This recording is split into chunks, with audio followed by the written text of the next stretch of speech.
o le o tau no mai le mai tai fa as whanau ia mele se o leva mo fa lava te wala au elo ia mo mal se tatou tutu lai fa tasi mai se tatou fa filo ia le tina ni ainga te mai tai fa as whanau mo fa lava tai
Ia mele tu fatasi o au miso pat pasivi ele tuan nei tu la le uli. Ia na tatu alala mele la lo fafitai.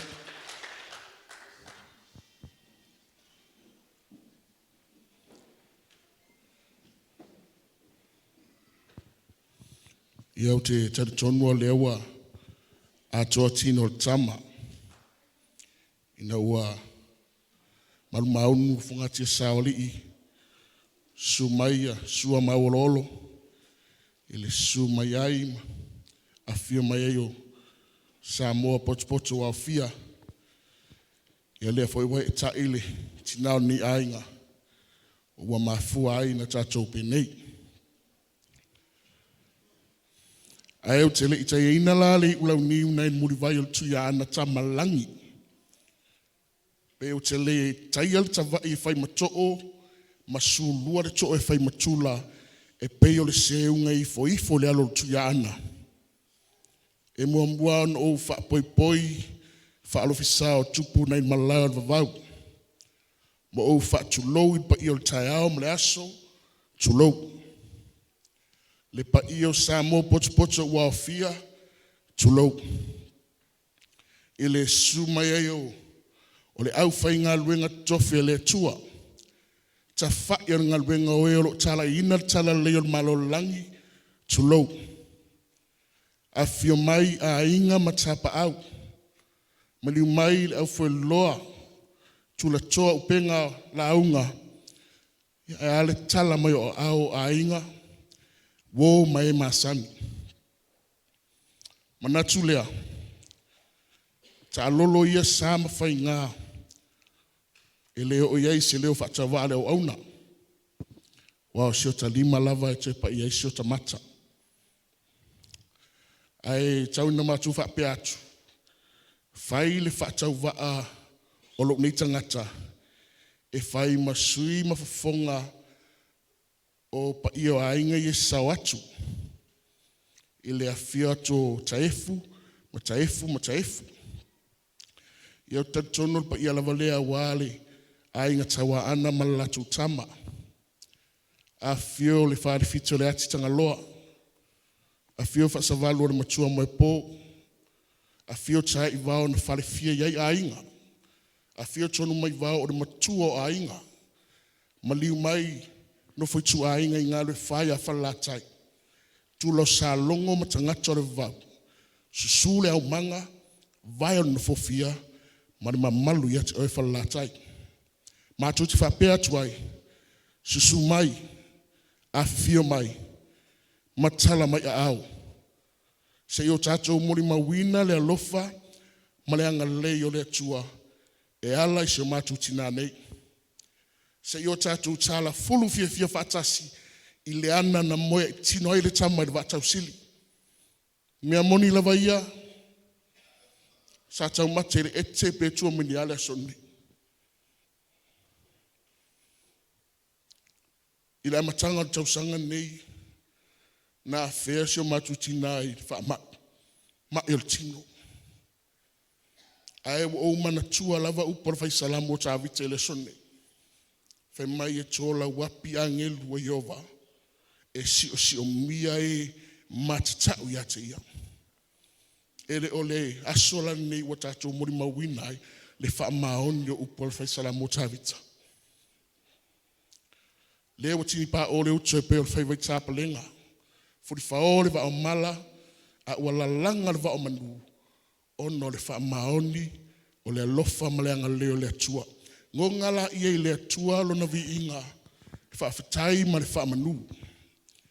Ngongala ia le atua lo na vi inga nei se yo o le fa va. Matus fa pe atuai. E awa ona tatu tapa atu li ta.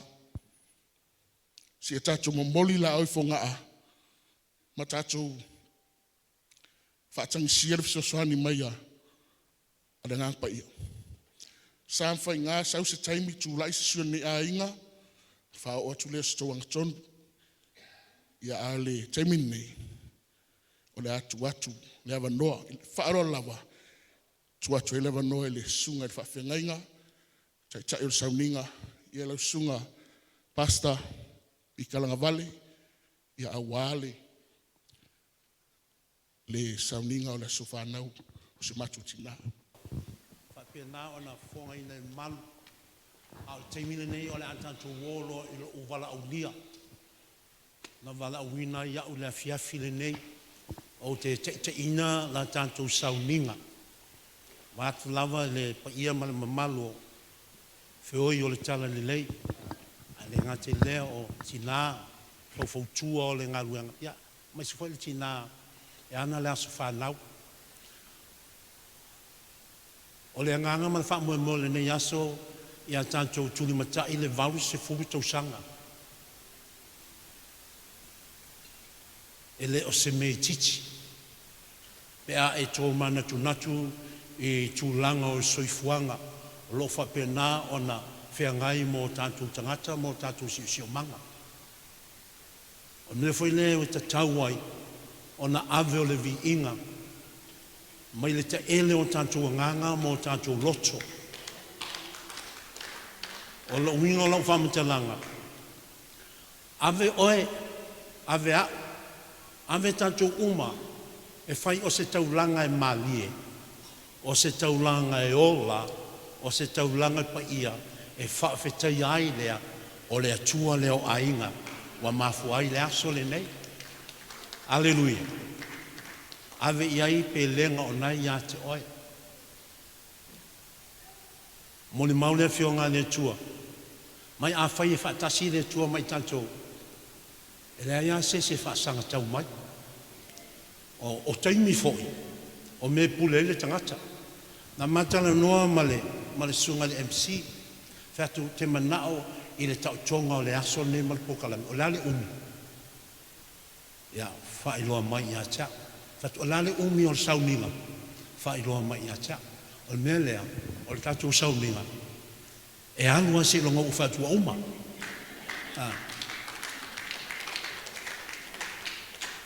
Mai tau mai.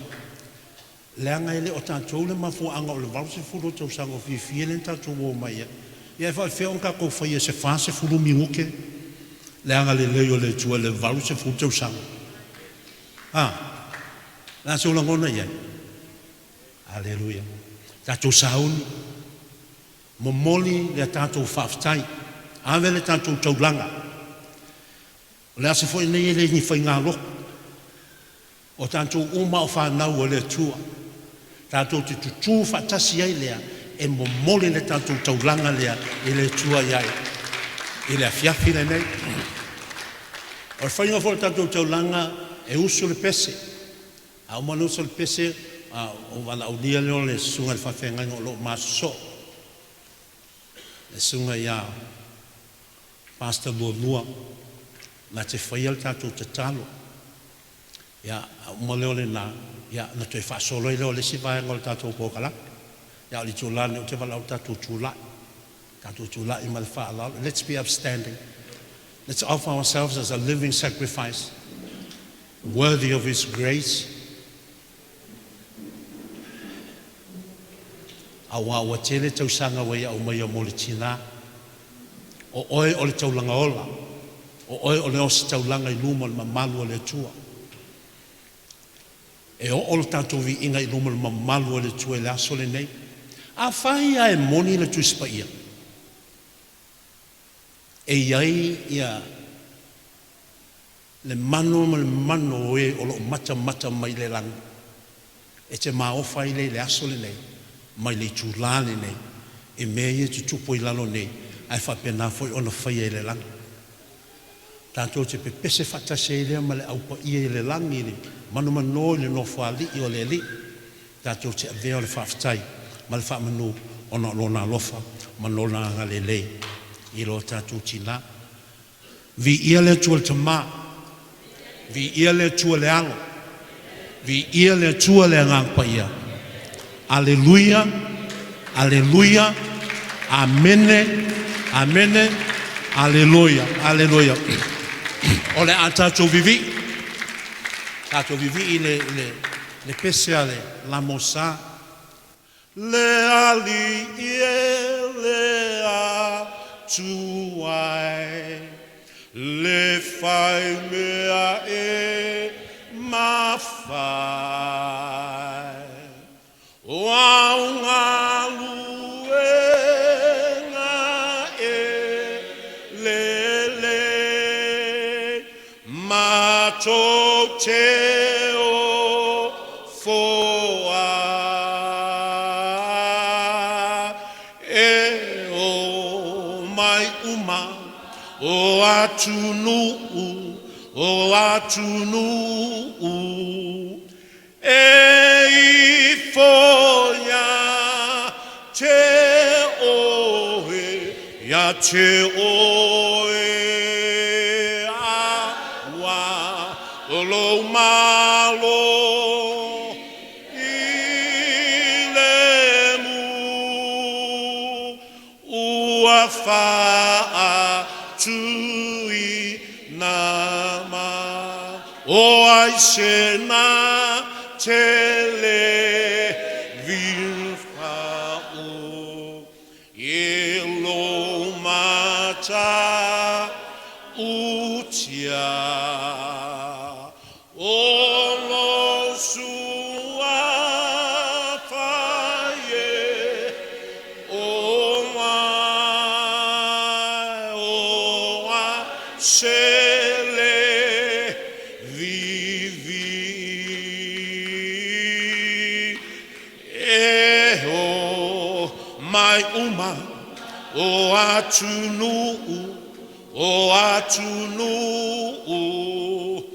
e I foia te oe ya te oe awa o lo malo e file mu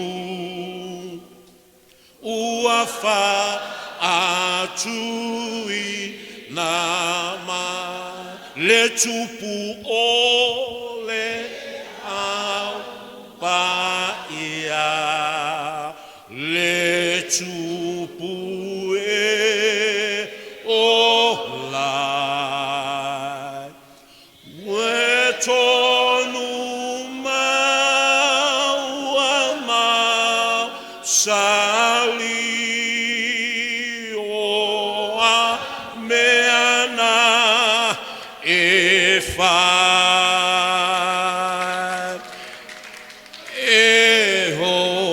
sauni la ia avelo wi inga alanga ia te sauni avelo fane tanga ia te e foia te o ia te o e awa o lo malo fi le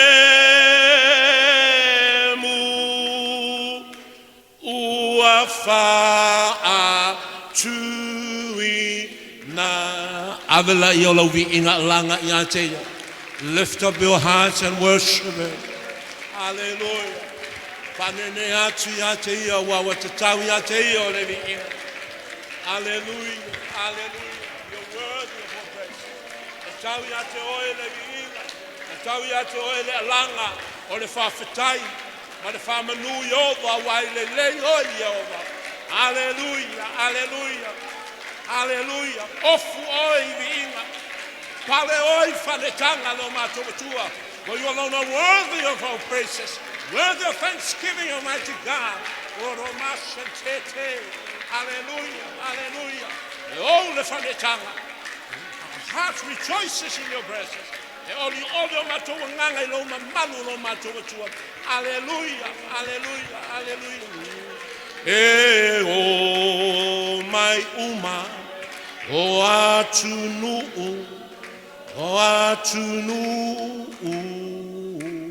e fo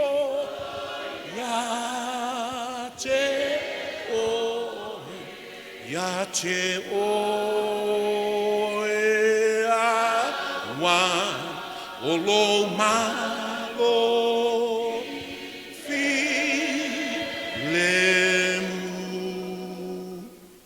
ua fa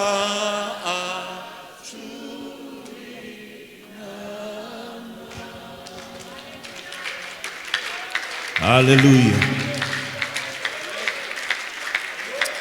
Hallelujah. Lord. Amen, amen, amen. E paia, e paia. E paia le li le tua. Le soifua o lo ola la. O le ola la vai fama. Amen, hallelujah. Hallelujah. Hallelujah. Hallelujah.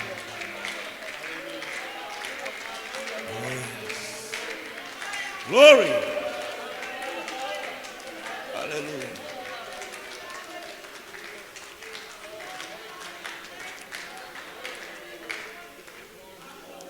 LELEI lava o Yehova. Whaavavau lo alofa. E o atu lo whamaoni lea tupulanga ma lea tupulanga. A wai moni o lo muli muli mai ai mātou le alofa. Ma le anga LELEI o lau a fio. I aso umo le mātou ola. Mātou te tali tonu i au a fionga.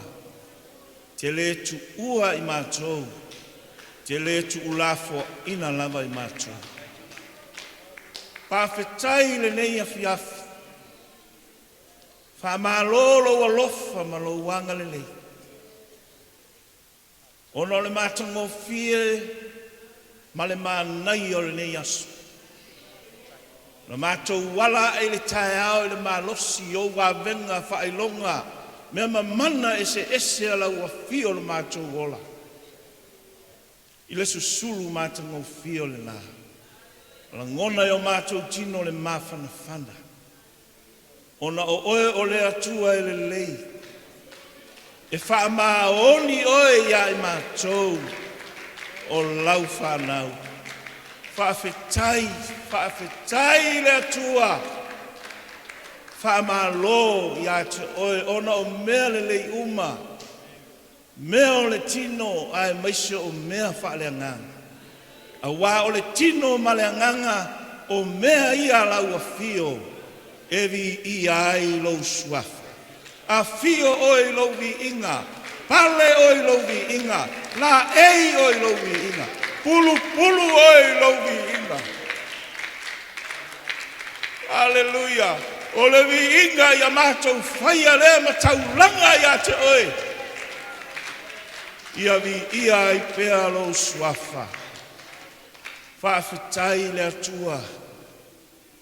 Le wana e SIVE le asol nei. O mātou o mai ai e whaamanatu. Le valu se fulu tausanga. Si o mātou tinai a FIAFIA. Whaafetai le atua. I lo whaafua loa le soifua ma le ola o le tina. Waba ai o ia i au whaamanuianga i le whanau. Ai maise o manuia i te tonu o le ainga. Wa e whao ngā fo inisi o le whanau. E a vea mau au auna. Waba ai o ia i ai. I le nei valus fulu tau sanga le mātou atua. Te iloa na te le iloa i le aso na soifua mai ai. Se ia o mai le aso nei wa valus fulu ai on tau sanga. Ai o oe lava le atua o le na whaia. O le na whaia, o le na whaatau uina. O le mele mātou te whaafetaia i a te oe nei a fiafi. Wa mātou o mai e whaamanatu lo na valus fulu. Whaamanatu le LELEI o oe le atua. Ma le alofa oe le atua. Wa oe o le alofa fua. Ma le alofa muti vale. E mua lo alofa ia i mātou. A wae pele i mātou ia te oe. E te au wau ia i mātou. Te le tu ua i mātou ia mātou whano. A wā ua whapea lava na e alofa mai i larolangi. Wa e au mai ai lo atali e tō tasi. Ina ia le whanau se tasi e whātua tua ia te ia. Aia maua e ia le ola e whanau. Pāwhita ia i le ia fiafi o mātou tua o mawhai o na mātou whilo ai. Ma o mātou usua au auna nei, e whale tua, ai maise foi o a inga ngalua, o wō mai masan. O mātou fia whātasi nei a fiafi. O mātou oli whātasi nei a fiafi. Ona o oe lava o lea tua. Ia fo'i u mātou ia te oe levi inga. Auane ia te i mātou i o vai. Awai le whaolo vi inga. E le whaalave ina lo vi inga. E le tau fia foi lo vi inga. O le vi inga i mea upito lunga. Male manuia le lalangi o lou fina ngalo lofa i tangata. A le ua manuia tangata. Ona o lau whaolatanga. O le mea lea mātou te whawhitaia i ate oe. Ona o lau whaolatanga le ua mātou sapia i nei. Wa mātou le ai whariseu. A wa mātou ai lo malu le atua. Ma mātou whape atu i ate oe. E LELEI lava oi ova. E whaava vau lau alofa. E o atu lau whamaoni. I lea tupulanga ma lea tupulanga. O le whaafitai a wala ia Yesu Keriso. La mātou alii ma la mātou whaolatanga. Amen. E te tūwhatasu au te whawhitai ai le tua. Lona ngā leona e lala mai lea. Lala mai lo wawa. Then be seated in the presence of the Lord. O se upu e whapenao na te iana i tantou le ne fiafi. O maua ia le fionga le tua. Na iai le mafuanga na mai iai le tuisipa ia. Na o mai e mua o na o ai tantou e tusa ma le fina ngalo o tantou e tua. Lona lua e awa iai leo tantou e tusa ma mea ia wa o mai iai. Lana fionga i o tō soifua ma so matou wola. E wha poto ai fo i tantou. Wha i loa mai ai fo i le iai tantou. E awala tantou te ola i le AMIO tonua le tua. Ia mata pena i tantou mo mea LELEI umalava. Mata whai oi le nei tu la o le au mai o le mori mauma le nofali o le tua. Molo tantou tina. Le mafua anga na whapena o na whafua loina i lona soifua. Wa a e tō mana tunatu i nei vai teimu. Wa telea na o tangata i le 5 tausanga. O le 5 leo a mataina whai pepa kili o tangata. A whaila o le tea lala mai nā wa e pasia i nā. Ia vi ia le li.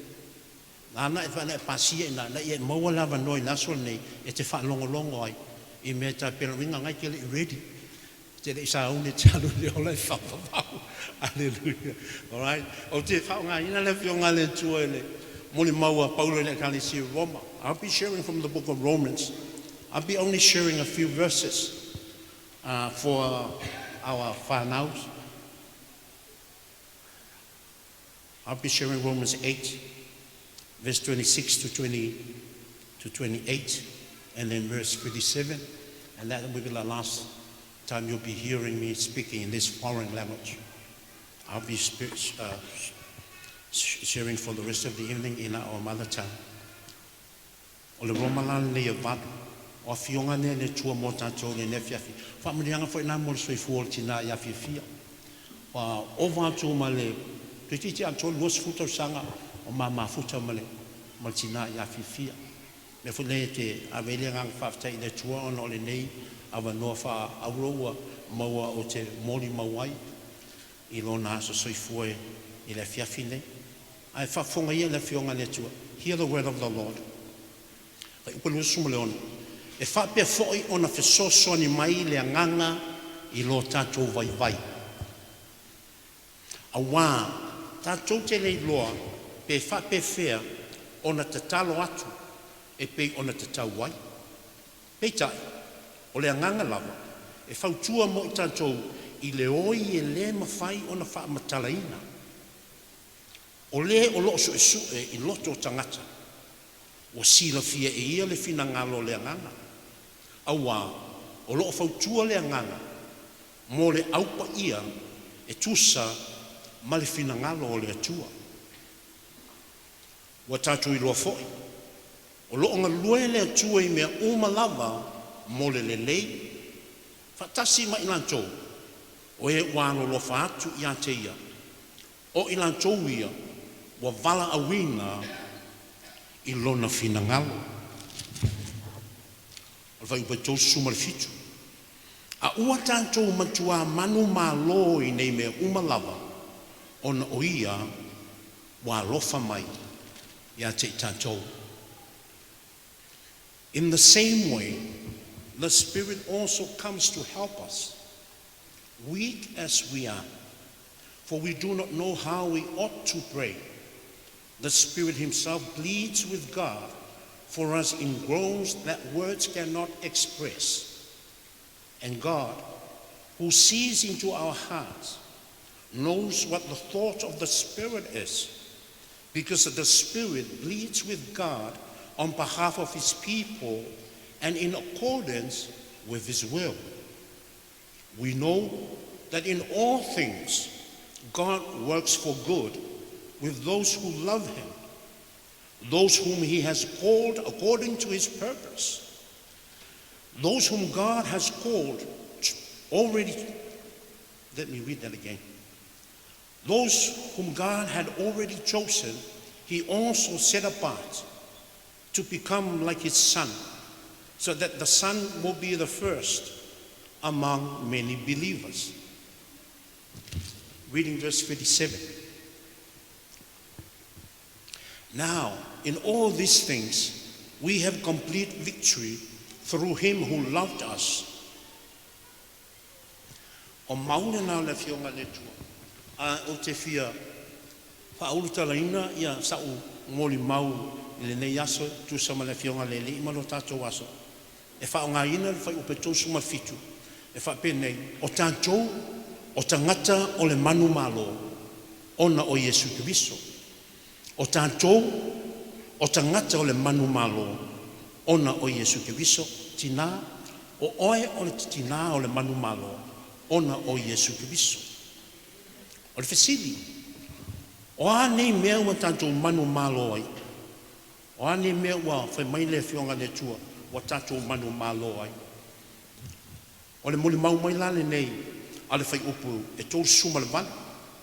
A wawa o mauti noa e le mawhai e le oti po o le ola, po o angel, po o Alii, po o mea yaso nei, po o mea yaso o lumanai, po o le malosi, po o le mawalunga, po o le loloto, po o se isi mea na whaia, e le mawhaia ia mea o na whaate aina mai tātou I le alofa o le atua o loo ia te riso Yesu lo tātou ali. O ie te waa iai lea ma e moli mawai lea, whai mai e le mawhai e le oti, e le mawhai e le ola. E le mawhai fo I le wha mai le o le kovite le anu loi temi nei, o na wha tia e se ina o e mau. Mai le alofa o le atua, lea ua ia Yesu Kristo. So o le tātou so tanga ia I manuia ia ma le manu malo ia ua feta lai ia le atua. O Yesu Kristo. Au no Yesu Kristo ma lo soifua ma lo wolanga e ui an tātou te lolotu. Ai ale ia Yesu Kristo I lo soifua ma lo wolanga lotu lea. O le amisia pe whailonga fesili. Lo ta whailonga lea po le manu malo lea wa saunia le tama e ala ia Yesu Kristo. Ma fo angana no wa matuai le maule na Paulo ia Timoteo o tuspa I umalava. O lo nao ngā lea, e awa o I tātou, e awa I tātou I mea whina ngalo tama tātou te olai, ma I leo fofongi o I, wha mei e o I mea o le luma nai, o mea o tua nai, tina le sira fia ina I leli, I lau sāwa linga I yaso o tua nai, sa ia leo ia te oe, na ia ave ia te oe le manu malo, le fua e manu malo I nei, a o le mea o fofongi au, ua whaani mai fo I le tui I, o lo tātai au, o le manu malo la o iai.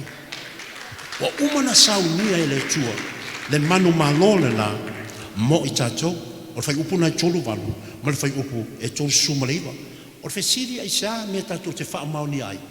How can we confer this victory that God has prepared for us, that's already there for us? La me tātou te wha maoni ai lava.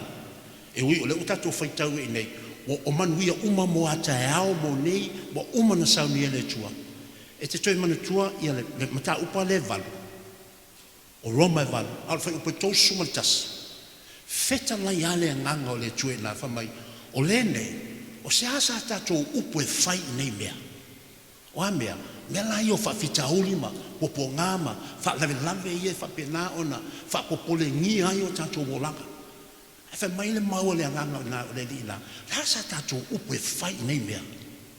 A wā a whai, wa au le tua, mai tātou, oi se whaasanga tau mai.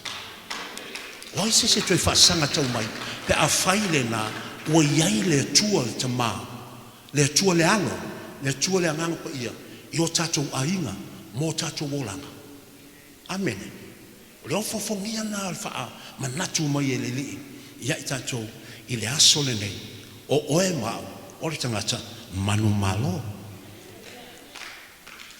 Ai le ngata I manu malo le lalo langi nei. O le ofofongia leo le tua. E le ngata wa ia mai atu oe mao le manu malo I le soifuanga le nei, ma le tino le nei, ma le lalo langi nei, o le te soifua mo olai. A wa whapena foi, ona ia au mai ia atu oe mao, le manu malo I le ola e whavavau. Amen. E te loa e ao e alala I le aso le nei, e te tau ona e loa, ia matu pala pala wa uma ona au mai e le tua, ie ua ia filifilia. O le langi runga, ua whapena, ona iai ia le hawa noa ma nofoanga, mo I lantou uma ie ta ua i le tua, ona tangata filifilia. Fes mafo faula o I le aso le nei. O oe se tangata filifilia. Mafo fau iai, mai kusa pe kia le lotu, e le o skaka filifilia. Tu sa foi pe o te launga ma o whapena na moli tu la fionga le tua. Ai o tu ofisiri, po au se tangata filifilia. Ai fesiri la ala solo o sa filifilia. Le si me ke fesiri fu o ia tia. Ai fesiri o ia tia oi. Amen. Alleluia. Alright. Tato vai no le I manuia ia le lan. Fa mai au le tua matato. Oi se e fa sanga tau mai. O le feitau ina le fai o pe tolu. Nalan si ngola tu spaia ina ia I loa ai o tu spaia le batoi ai le o manatu manio langona ele leila ya o tali mai ai mafo mai pe ia fa fonga lai ma lo fai wa mai le tu mo oi ele ngata wo ia fa manuia ia ta o le lalo langi nei a ua sa unia fo mo oi ile ola I fa baba. This is God speaking. Can you imagine that? Le tua le wafeta mai, le se mea ngati toi ngā tia, mai e whatotua ma tali tonu I hate ia, aisea. Whai mai le whionga le tua ma, o oe ma o lana whanau, o oe o le awhawhine, o au o le atali o le tua. E te tauna tato tali tonu ia ina, e le o se aikia. It's not a thought. It is the reality and the truth of the kingdom of God. O le mea moni le nā mo e, o whapenani tu inatua lantu o langa. Mo le li. Alright? Whai upe tolu suma le tolu. Manuia la le langa. Pa whonga le.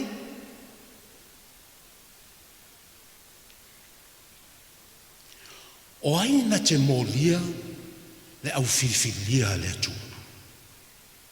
Te whi mai. O aisa si na te molia le au filifilia le atu. Yes. Pa fonga la tali le tua. A wā o le tua, na te taua AMIO tonu ina mai.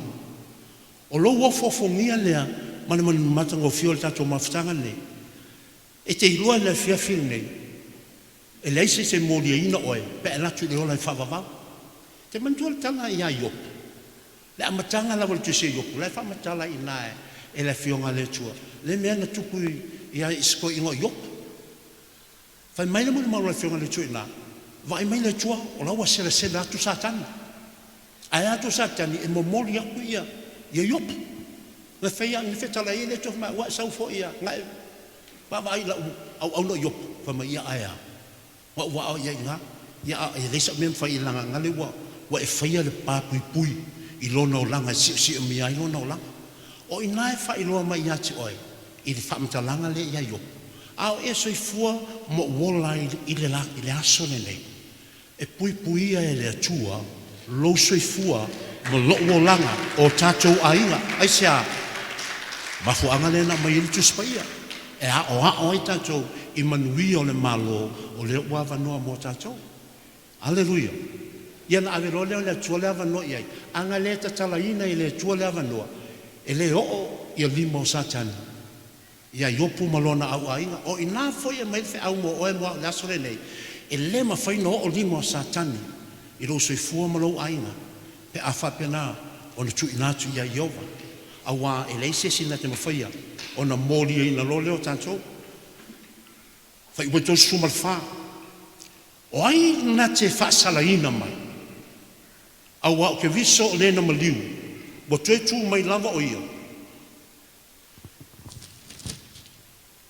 o loo ia i nei le tu taumatau o le atua o loo fautua foi o ia mo i tatou wow ua faaale mai ai i mea le tutupu i le lagi o Iesu ke viso le matoe tu i vai aso ua tuana i atu o le ua faamatala mai i o lana le matafaioi mo oe mo a'u le tagata ua tuuina atu lou soifua ma lou aiga mo le tue pei o tinā o Iesu ke viso e pulu vangaina oe ma'u i lumo le nofo ali o le tua o le mea lea e le aise sina te faasalaina oe o lo inga ai oki ni sa mo fo e mo mori oe ma loko le anga inga oi o e fai male tua fafo wa ba wa o nga ngana fai mo fie ta te fa ta sina e le ai ma se mori ina oe awa o ma liu ke viso mo oe la nga na le chule na ile le ngata na e mo ta chule ola ma maua i pe lava ai la fo i lumo le nofo ali no ta ali fa ola o lai fau tua le tama mo ai o fau tuanga na naua e ola ai ma manui ai aleluia o fai upa tosu suma le lima le koe umi lawa pe 2 minute o ai se isi na te whaatea e se ina mai tanto i le alofa o ke viso saulo le ma le lisi o le puapua ngā ea po le atua tuvale po le sauā po le onge, po le lavlava, o le pangatia, po le pelo. Oi se sina te whaatea te e seina i tātou mai le alofa o Iesu ke viso. Amazing. Le aima se whaatea ina e se oe mai nā. O i le whailua mai lea, paual tangata avesea oe mai le alofa tu noa o le atua ia ke viso Iesu, mai le alofa tu noa o ke viso ia tu oe ma. Na oe ha. Na o au foi i le ale tu e fa pefeo na fai a wa foi la anta le taliaina Iesu ke viso ma ta ola e tu sa mana o a fai na anta lo lotu ta fa longo ia fionga le tua ai le nga wa ia yo tanto olanga ma tanto muli ta ia fionga ia le tua o nata te misia ai lole ai sa a wa na o oe lava ia wa au mai ai o le ola ma le pule i lou lava soifua ma lou lava o langa amen a stau nga pate fa te ai le tu ele lava de o fa o le fesili la e fa fe fea o na vea i tanto ma tangata filfilia po oi foi na ina toia o ta ua o e o filfilia e amai ai i tono o le maule ma ta upe val fa me le fa upu mo o le nei wale ai se fa sala mo e o loo ia ke viso Iesu awa o le tula fono le nganga o le ola lea wa ia ke viso Iesu wa fa sa o loto ai au na le tula fono le anga sala maleoti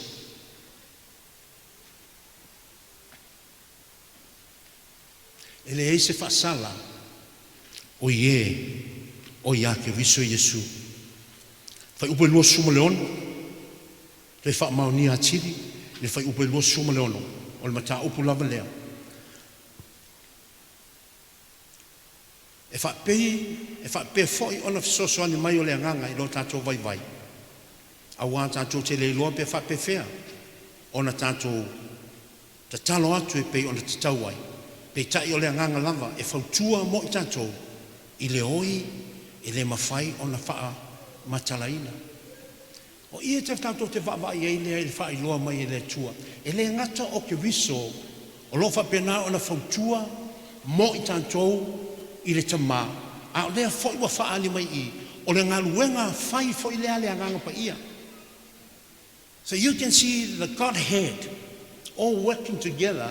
O ita te vai ai lea I le tolu tasi Paia. Le tolu tamā le alo ma le anganga Paia. O le lato mata whaioi lea. E whapena ona momoli tātou luma o le tua. Ina ia iai manuia ma ia wanga mai whamanianga le tua. I lo soifua mo tātou wolanga mo tātou ainga. I le aso ma le aso. Leo whai mai ia o le angang Paia. Fua wai mai o isi te mita. Mea tātou te tatalo. Ai tātou te le loa mea tātou te o le atua I le tamā. Tātou I whatasi nā. Tātou te tatalo. Ai le o tātou te tatalo I le tamā. Ona le whai mai tātou te le loa mea whawhea ona te tatalo. A o ina e wha wau e anganga Paia. Ai whai mai I le oi e le mawhai ona wha matala talaina. Wow. E o fofo ngio ta penanga ma le alofo tama mo I tātou. Whai upe lua sumaleiva.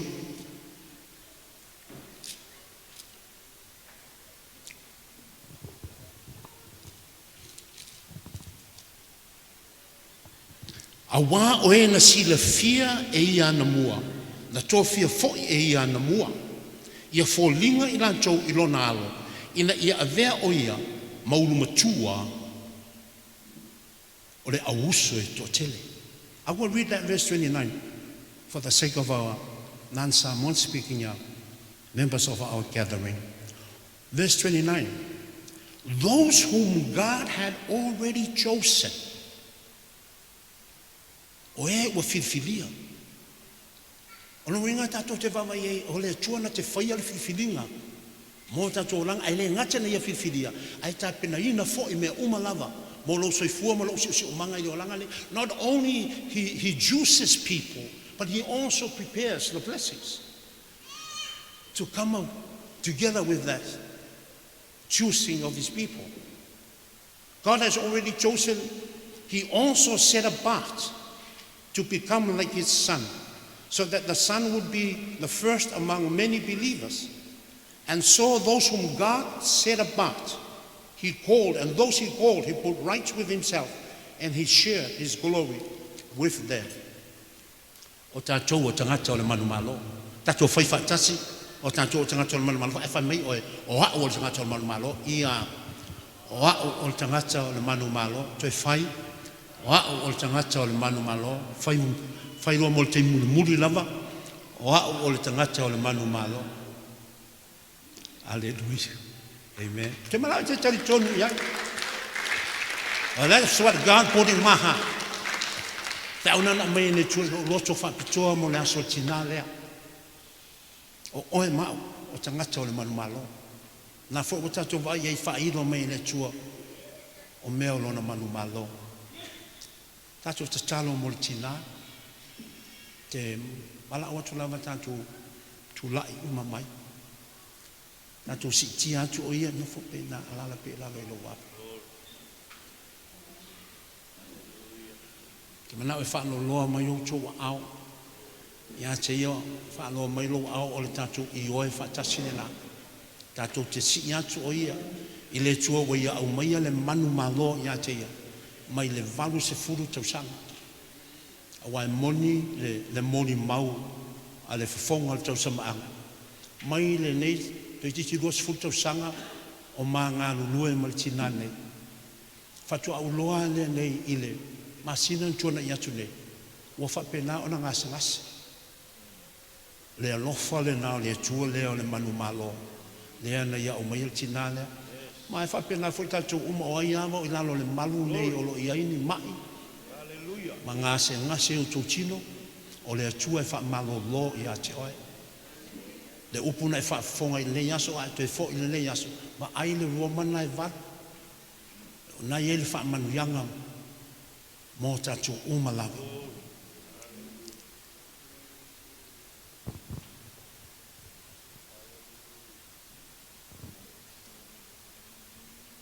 Haftai le tua whiwhilinga. Na e whiwhili ia whiwhia. Mai le aso nā fofua i nai o ia. I le manawa o lona tina. Na e tapena ina lana savalinga. Mai le aso le nā. Se i o mai. I le aso le nei lo mātua tua. O mea whai lea mātou te tūla i whaatase le nei aso. E whaafeteia lawa fia. Whaapena whai lea o na mātou tautalangia. Manuia o lo malo i lunga i ateia. Awa o e te whirwhiliaina. O e ua e whirwhiliaina. I le eise tasi na te mōliaina. I le to iai whai se whaasala. Ia ilantou. O whapena ona e le tausalaina i Jesu Kristo. E ala i lo toto. E ala i tongiola. Ne e whaia mo ia. Lei whai se tase whaatea e se ina o ia. Mai lo wa lofa tu noa tama. E ala i a Kristo Jesu. I le ma whaia mai. I le ma whaia li ma whai pule. Le ma losi. I le ma whaia se meo nei mea umalawa. Ona whaatea e se ina, FIAFIA TAUILIILI, mai lo malu lo mātou atua. Mātou te wala awai le ta matu i ante ia mai lesi mamalu, i lesi mamalu, i lesi pupula, o lau lava a fio lo mātou atua. Whaia le pāpapuni lo na soifua, e ala le stoto pa ia Jesu Kristo, le toto na e fua i mai fetala iai, mātou te whaatua i lalo ai a satani, mana ngā luenga umalawa. Isaia 5:5 na fetala iane ai lea. O au upenga umalawa e whaasanga tau ma ia FIAFIA TAUILIILI. E le manu malo, e le manuia i lantou. E o fo i upu, o laulau whaiva. E whina umai i a te ia malona soifua. Mātou te wha lea o ngaina. Ona, o le mana lewa e fua i mai i a i mātou. A e te leo i a te ia. Lona ufafo ma lona ufale. I ei o fafonga i lunga i ate ia. I le aso le nei lo mātou atua. A wa uma ona e au maia i mātou le aso le nei. Wa e whirifilia o ia. O lau au auna. O lo wa fafine lo mātou tama. Tu mau e leo lau whaamanuianga le nei lunga i ate ia. Mea lofa o te talo ma ana pongi. Whaatu mawino ma whaamalo sia i ate ia. Aua o ngā luenga e whaia i lale nganga. E le whaalangolango i le tino. So whaaupenga i nā tini o ia whaapupula tini mata o lona loto. Ma lona mawhawhau. Ina ia whaapena ona ia i loa le lo loto le whaamoemoe na e wala awinai o ia e ala ia Jesu Kristo. Ma le whaunga ngā mea LELEI o whaamanuianga. O lea lama tofinga e ala ia Kristo. A nganga pa ia whamanuia i a te ia. I le nganga o le poto. Le nganga o le malama. Ma le nganga o whalinga na te iloa tiri ai oe. Le siri ese. Le alofa e whaavai ai lea o mea uma na te whaia. Le whautua foi. Na ia whapenao na manuia ai lea. O a hinga e le ngate lea. O whanau na e whoa i mai i a te ia no mātou tama. Whamanuia fo i lana whanau. Ia, o i u ngafa tama. Lau whamanuianga lea mātou whalongolongo i le fiafile nei. O wa o e ana me alofa lo mātou tama. So whamanuia i lea i lantou umalawa. La tupunga mai i a te ia. Ala au tama mo na mātou potpotonga i le asone nei. Tofu sia i mātou umalawa. I LOMA malu lo mātou atua. A nganga pa ia. Au e whautua i le tamā mo i mātou le aso le nei. Mātou wala au e whapupula tino mātou loto mo mātou mawhauwhau. I le ofo ngia o lo wala au wino i mātou. o I mātou o lau whanau. A whai o lau whanau. O suli I mātou. O suli whatasi mai Yesu Kiriso. So whawhitai ngang pa ia te whapenau na tūmau mai lau whamanianga ia I mātou. Lau suafa ma lau toto Yesu Kiriso. E malo lo ai I mātou umalawa. A o levi inga e tu mau ma fo ia te ate oe lo mātou tua. E ale lo lava suafa Yesu Kiriso. Ai tātou ala langa ma whape atu. Ave se salang pate vi ia ine tua. Aleluia. Alala mai lala. Lala mai o tua le suafa Yesu Kiriso. Aleluia.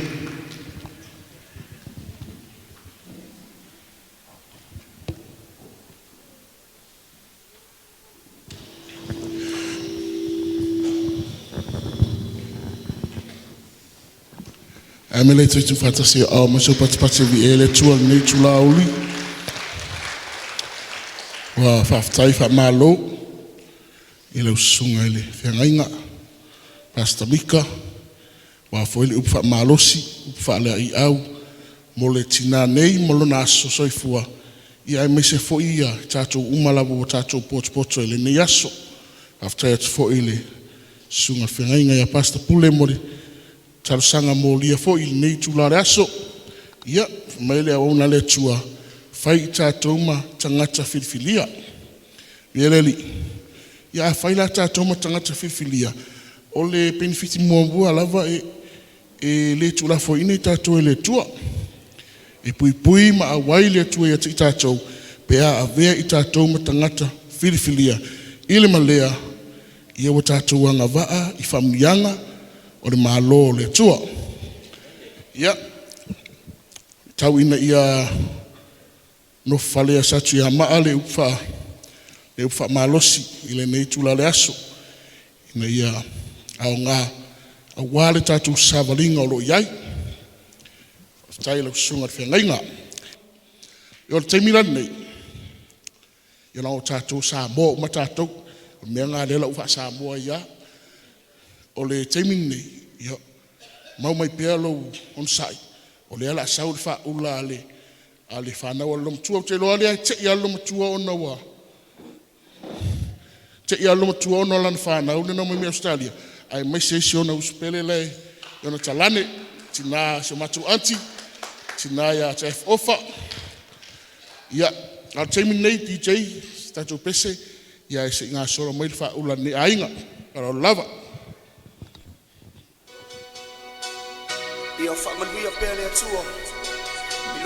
Tapena matato keke fa mole. Smile girls. Yeah, ol whanau na lam tua.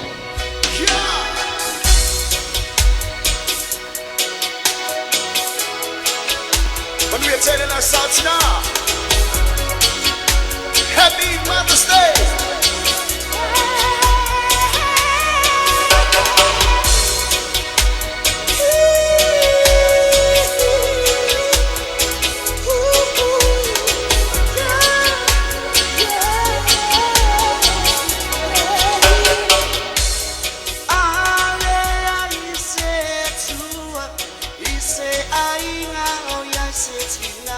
Tapena matato keke fa mole.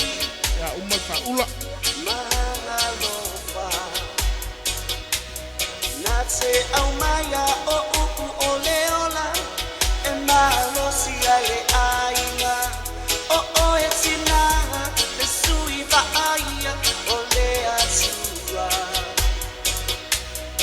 sina onei o pa alongai le asopa akitomo oena e pa amana tuai e sili oia uma. Sina LELEI nawa. Sina AMIO LELEI. Sina Samoa. Sina LELEI nawa. Sina AMIO LELEI. Sina Samoa.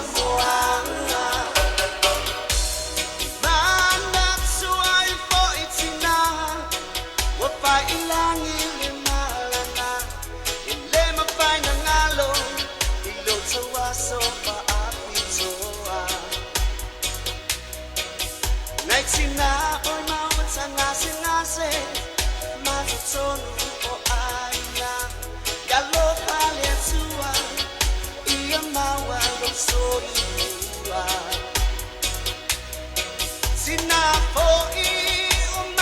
sia I maputanga o vala vala Alofa ana e silo na momoli mo o Elena Sina Aulelei nawa Sina mio lelei Sina o Samoa Sina Aulelei nawa Sina mio lelei Sina o Samoa Sina wasili oe O te alofa ya te oe mai le ta'ele O lo ulotoe O lo uola oe O lo ufatu oe Sina uma o Samoa Sina Aulelei nawa Sina mio lelei Sina o Samoa Sina Aulelei nawa Sina mio lelei Sina o Samoa Sina wasili oe O te alofa ya te oe mai le ta'ele O lo ulotoe O lo uola oe O lo ufatu oe Sina uma o Samoa Sina Aulelei nawa Sina mio lelei Sina o Samoa Sina Aulelei nawa Ya. Loa lewa. Mai atu le vaenga. Aro lava no sa. Yo le taimini. Yo le wotatu wo o mai I le feulaina o le keke. Ale tamai tai faias whanau. Yo le mele o te wala au tuai. Ya. Tina FIAFIA. Se e hanga I atu. I le mea lo iai lau keke. Ia se I feula lau keke au mata. Ia te au le ava me whara o lava I watu eleva noa nei. I lau sunga le whawhengainga. Veren pirone futi. Ia e te sauni ese. Se upu, se tala. Ia o se whapa ia po se whamanuia. Ia awale. Feulaina o le keke ale. Tina nei, whara o lava. Au mene afi.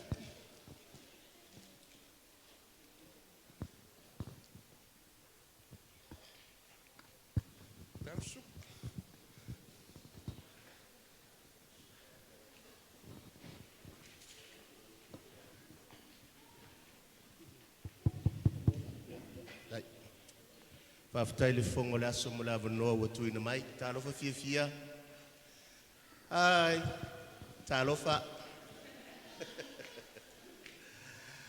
Salama e tolu whawhoi upo e walu. Mai o mai ai nā o tau tofo e LELEI. Come and taste that the Lord is good. O le nei aso FIAFIA.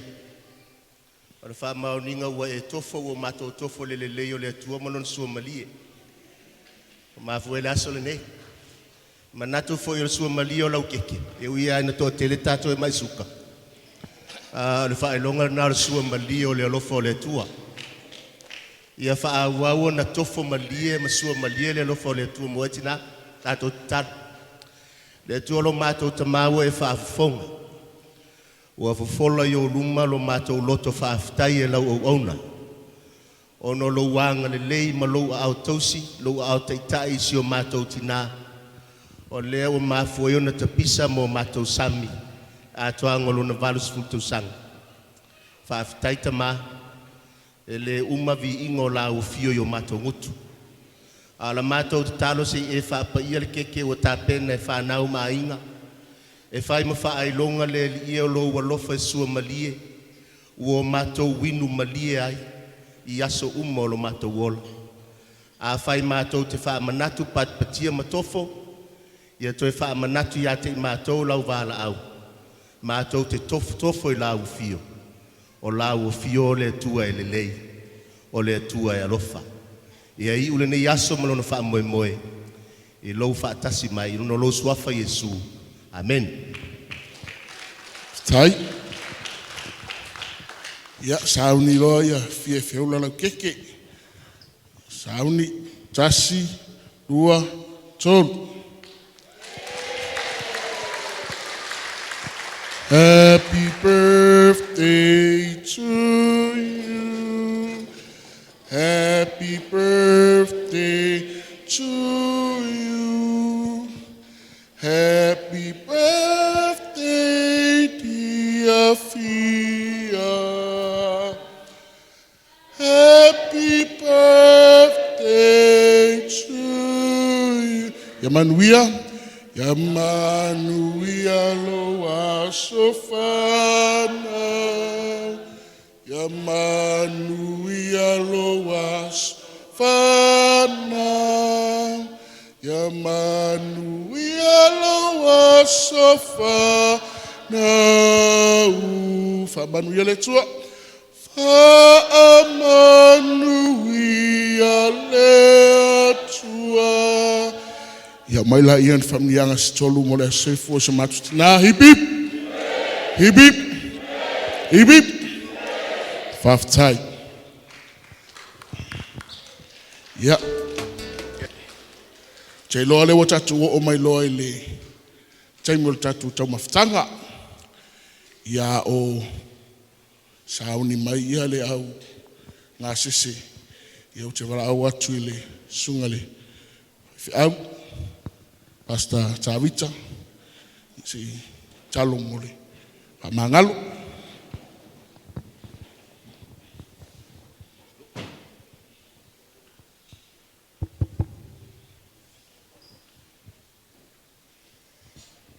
E Somalia oe le atua, LELEI lava oe, e whaava wau lava lo alofa e o tu lava lo wha maoni le tu pulanga, ma le tu pulanga. Whaftai o I mātou o tangata manu malo, lo manu malo le kariso o mātou manu malo iai. Mātou to e tāpāfo I lo suafo Yesu nei tūlao le aso. A wao mātou malilie I au whalumanga whalenganga. A mātou sauni fo e talia fuortino mātou te wala au ala suafa o Yesu kariso. E Paia, Mama, Manuia, nei tau mafa.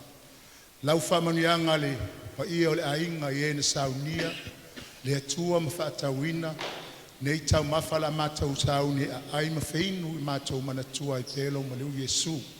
Whaaftai lau fuai, mātou wala au ala suafa o Yesu ke biso. Amene, amene. Ia whaaftai lava I lau sungale. Bififi au, Chavita. Ia mole talsanga, whaaftai fo ile sungale. Ka whengainga, Reverend Peroni. Ia wafo ile, whapia ina mal whamni ina le. O keke le as whanau. Ia le whaumba wale sile songa ni aso. A whapia sumalia keke, mo tātou ie mo lunga toto. Ia awale tofo ile keke sumalia. Aia, tofo ile leo le atua pen whai mai lea wauna le atua. A pela sumalia keke yang kau le pasi ko liska ka au kaf ya o taimi nei ya o lewa tala tatu tama ftanga ya sira fia lava tatu ya ave lava fa mombo tatu tama tina matua ya Paia teniti ya tama tina matua le mana miele the survey fati ai tu Tamaftanga ia lewa tala tatou la ai nei. Ia. Manuia le alo atoa tamaftanga nei tula le oli.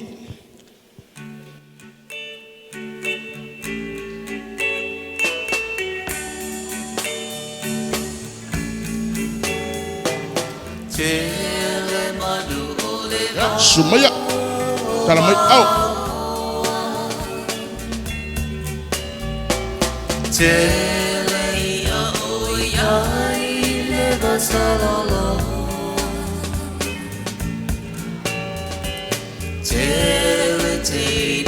tamo Samoa Aole anganu o tamo atu leva ololo Mai mau pe ana tui fo itua ole lalolagi Tui te patasi Samoa ila namasali Alofa le tasi le tasi Sumaya matala manao, ewa tala tamatanga. Aolei alava male fa'ali fusia na tausami Si'auti lava ile tae au fa'i ma'alili Pea ini falawa mani pata poni pulili Nao si pepe ina iai pose biti Pose koko samo pose lau moni e fa'asuiti Pe fai tunu pa'u masi ang malau fa'avaisu O eleo kamasina ulu atulu Afei ele baiti polo pose niu Eta folo pea e puea ile malu Samoa atu Lalelei Tofaina Oe Vivii te haia te oe Mai mau Wanai whanua tau sawhia Tau mo atu ole ane toe vaia Tele manu ole mau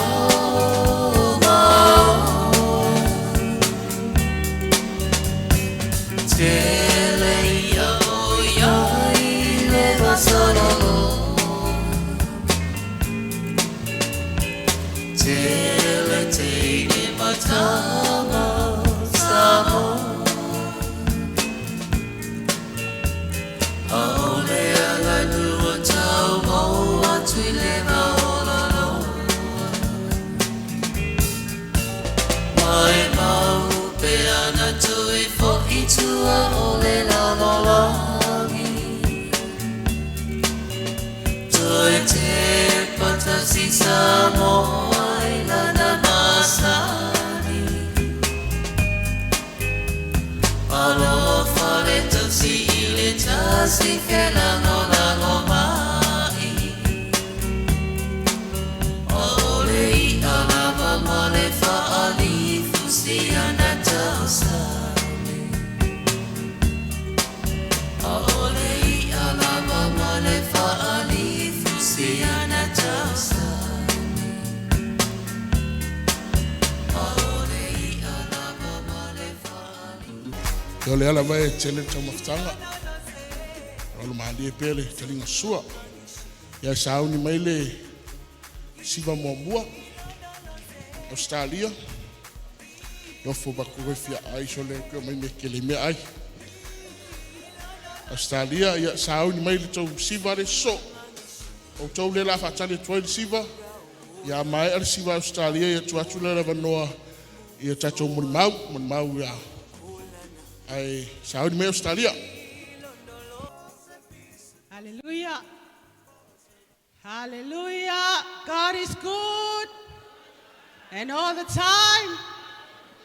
Amen. Yeah. Saluai o lo tato ia i le talinga o le sua le nei au auli. Ia ai o le o te tua i le ava ma le whaaloalo. E whaia ia o masui o le mātou au malanga. Tari tone o le aso le nei na whai Iova, le atua. Tātou te oli oli ma fia iai. Tari tonu fwoi ua, wa te isi o mātou tina nei, awa uli o nei. E le taua mai ai le mātou malanga mai, e whamanatuina, lo na aso soifua. O le nei fwoi la awa uli. Pau lava le mea na mātou te talo ai le atua. Ia iai le atua i le aso le tina. E le o mea ai, po mea inu, po nisi lava mea. A ia maualunga, ma maualunga le vi inga le atua.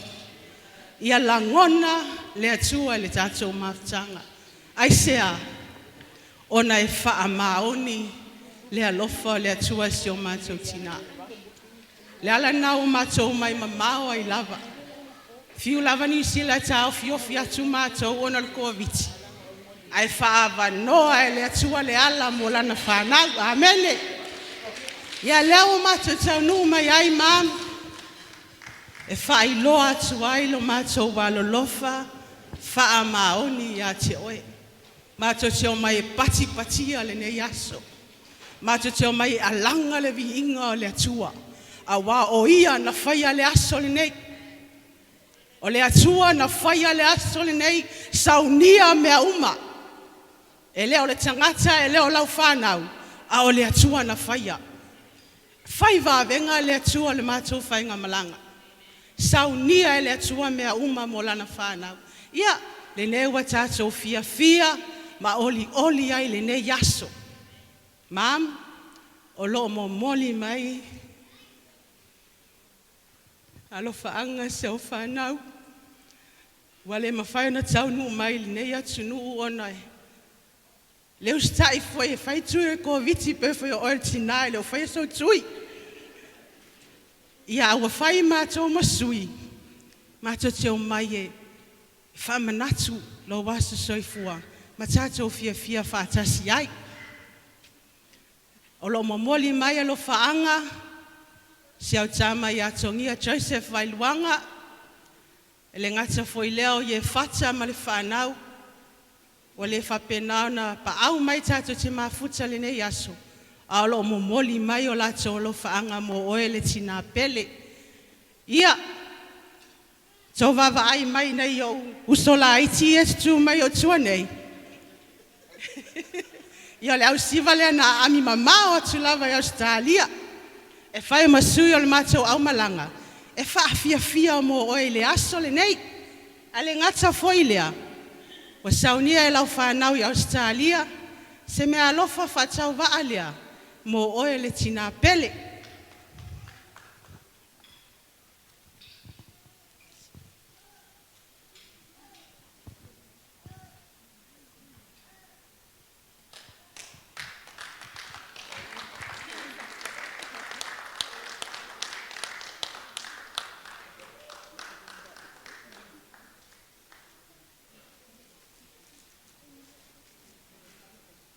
Ia, ai wala awa tuloa le galutenia wharau. Ia, sua tuloa e whawhiawhia mai nei a fiafi o na Yesu.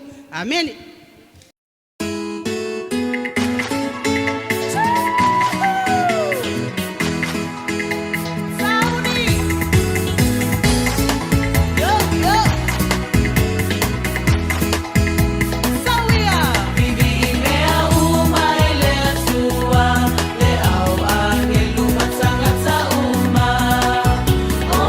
Hallelujah, ile atua wa mamalu ele sauninga.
Ia malo faftai, malo siva.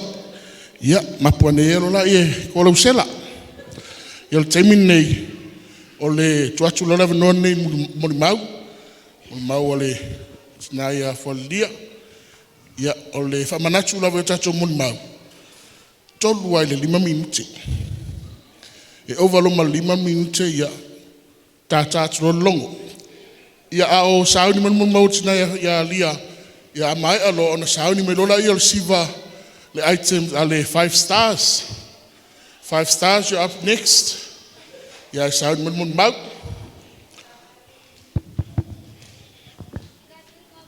El au siva an konga ole mfainga lalo au siva. Ia vi LELEI. LELEI ia tia o me ale anga umalava. Leo mai o ia I lo wanganga. Leo lo wali I lo urfafo ma lo urfali. Ia mata mai nei lava. Ayo o le whaavavau lava. Ia o la ufaaftai le ilo mo le atua.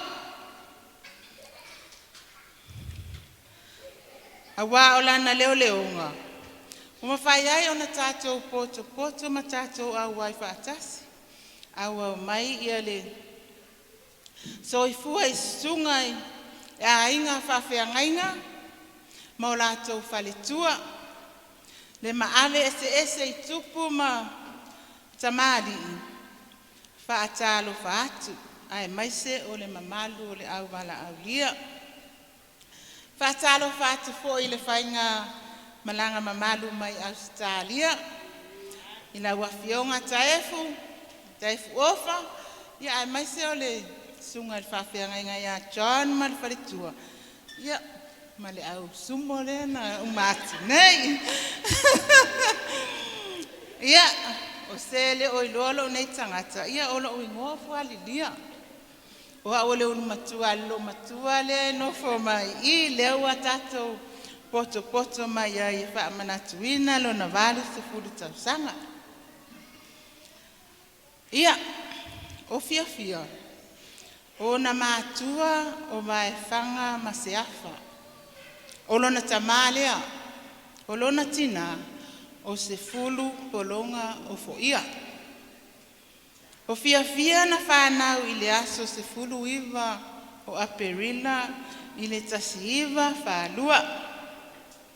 Ua walu se fulu aila tau sanga o fiafia. Wha aso o lona soifua I le aso le nei. O fia. E lona ono I le whanau e toa se fulu. E lona ono fia I le whanau e toa se fulu. E toa tolu tama ai toa fitu teili. Wa mali liu le toa 5. A o loo soifua le isi toa 5. O fia e toa ono lana whanau. E whātama ai lua teini. O whanau lo matua. E lua se fulu lua. Wa mali liu la le toa tolu. Whanau lo matua po Great-grandchild lo matua. E toa se fulu wha. Wa maliu la le toa tas. O le whaina tangata na tutupu mai a FIAFIA. E wha se fulu lua. Toi ti tatu tusta maritasi iwa wha lua le na whanau ai lo matua. Wha se fulu lua. Ia, mai se pati wa tele e tangata tutupu mai se lo matua. Ia, se I whaisina. Wa, e awa wai mai la vaenga lea le whapena hau whaian moni mau. E awa wai mai wale lope mana nai atu ma LELEI atu ni lato moni mau. Ilo a. Ia awa, e lua ani nai mea o te whaatau a ina. E au ia, ile nei aso. O le mea mua. O le tautua lotu ma le o langa suia. Tautua lotu ma le o langa suia.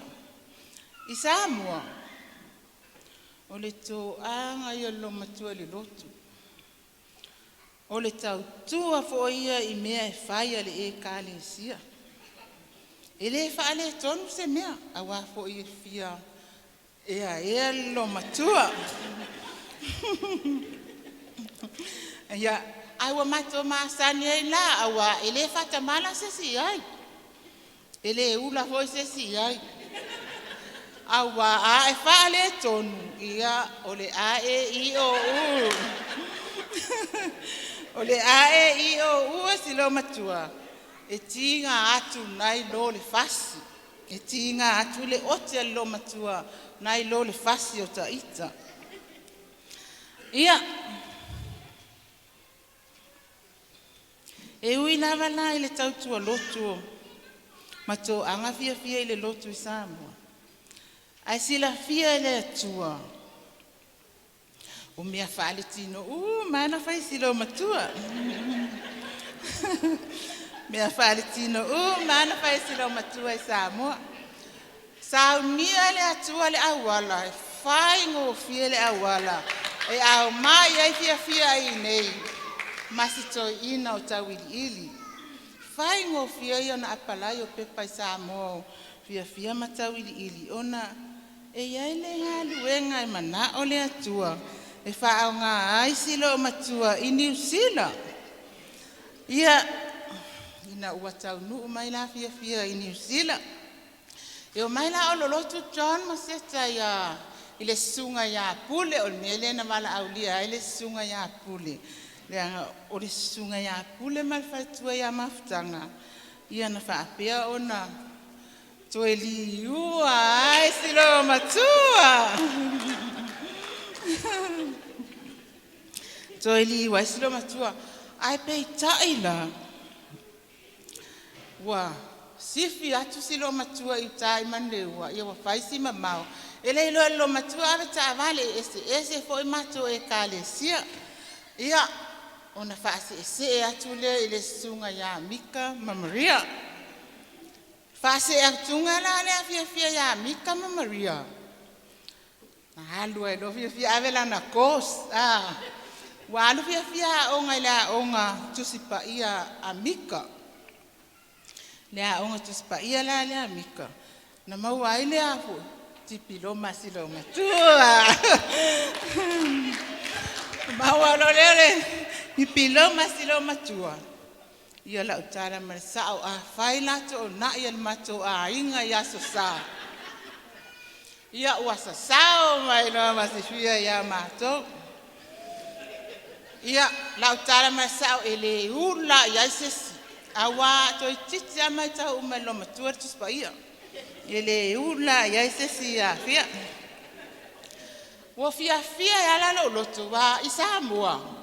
Wa umale a o u a lewa praise the Lord. Mai ta popo. Ya. Umale a o silo matua a lewa praise the Lord. Ia le ali Ia waka fiu e mafau ia o le mea lo na lua. Ne te wangalo le vaenga le fasolo mai. Si matina ia na taleni. Na tuina ele atua na taleni ia fia I Samoa. O sui. Ia o kalesio alo matua. Fainga o ke ngā falisa ola wasio fasolo atua sui. Ai whaftai le atua na ave ia le taleni mana ia lo matua Masui umai mamato lava. Ia. Mana ia foi ana omi. Ia. Ina wata no umai la fia nei. Ese ale fina ngalo le atua Ia wata tauna tu sui. Ia. Ai alu no tau le onga course computer. Ia alu e foi mafia faila na course computer Maua mai loa ma le laptop ala kengi. Sui ai loa ma ngaluenga ala tene mai le sui. Ile tali telefoni. Maua le ngaluenga le lei ala tene. E mulinga foi ale call center le social welfare. Ile alu le 24 hour ala kengi. Uma na pele tablet fa sanga e for telephone falo. Oi ele malolo kai 5 minggu ke mavili kai 5 minggu ke mavili. Ya vi ele ali wa mafai na tala noa I wo va soa ya ile fionga ali Atua. Ya na pa nani na me no pitia mai ai mana ya ni me o mai mana vai ngale. Ya ala utara marsa o te leta tai o wala au no fia o mam. Te wala au a fia. Wa fo I mana ia lo na ingoa o fia. A fia potolo ia wale fia lo ia a fia. A fia potolo. Ma kele le vili mai me ave Samoa ia fia ele kakau le mea nga ia. Wa o maror fia o nga le fia. Wa fo la wa fia. Ia, ole mama ftanga masilo matua e peia oso uso matua. Peia so uso matua. Awa a vai mai. Oi, yo isi kaimi. Wa ke kele ia ai. Pa alu lalo. Ia o kele vala o fia. Ia ale kaimi le ge vala o ku mam. Mam. Ia, fa mai petelo e ala no fa pena atolo walofa. Ala no fa pena atolo walofa. Ia ile asola le neva mam au te lofa ya te oi. Au te lofa ya te oi. Ile suwafa Yesu. Pa tai pa longo mai.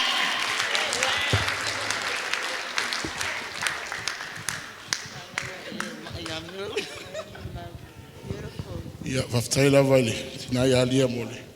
Mori mau, ia o taimi nei, ia o le siva nei ia le 5 stars, a mae a le siva le 5 stars, so o mani mau wha solo, mae a le siva wha solo, ia ona so o mai lola ia o le siva a le whanau le whionga ia te fortia.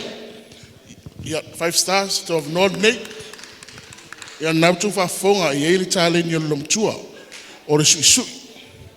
Ia le o mawala e liama, fasol ale mo ele faltoya Naomi ya le ala wasuia le taleni mai le sui anga il call center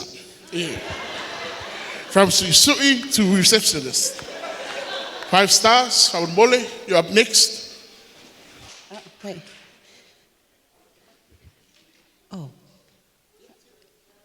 Oh, one moment.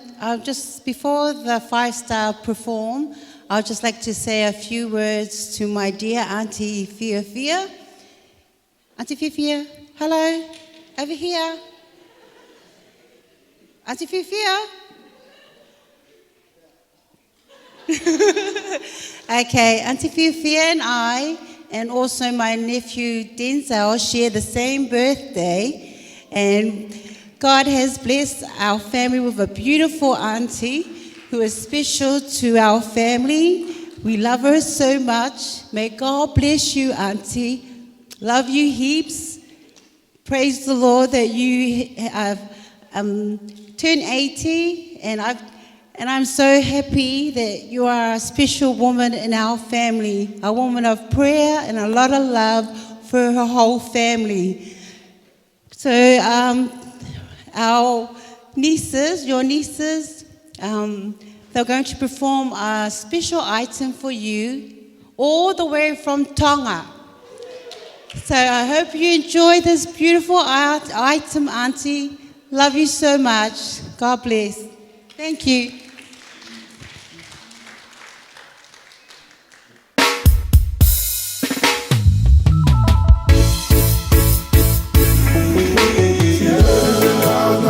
Let's go. Now drop it to the floor with what you said so. Come at you now with that nice and slow. Connect the microphone. Let it be known. Kolo Tofe ofa aki. Edava mama o pea tupu laki. Ai ofani neu fiu honosani. Oh, Yahweh, me amo ko tamai tani mai. Eu tu I hema oni, I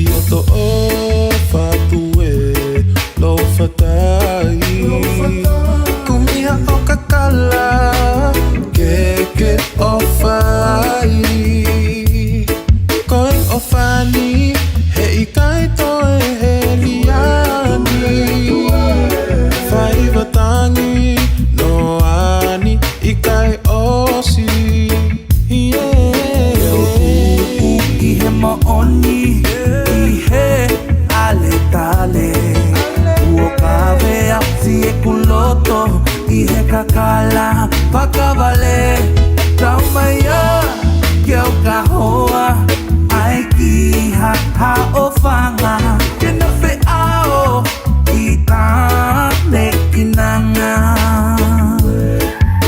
Amaloko kua hokokosi otokolosi Koha makatafu taurewa kire poni E ukuma e mama mai hoko kia E keva fino fisi eta ofa Teu pelula kaunusia kita ulanga E itulu sesia aletale oi ofa Teu luga hokotoa maau koe fe ofa akini Koe mate he ofa tu Mate ofa Teu tuku ihe maoni Ihe aletale Ukavea Si'oto Loto Ihe kakala pakavale Taumaya Keu kahoa Aiki ha ofanga Kena feao Kita nekinanga Deu tuku Ihe maoni Ihe aletale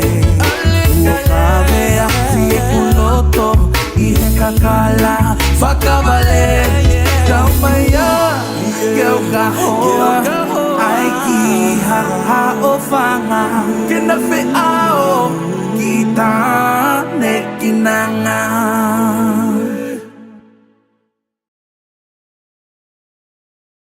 It's my tattoo.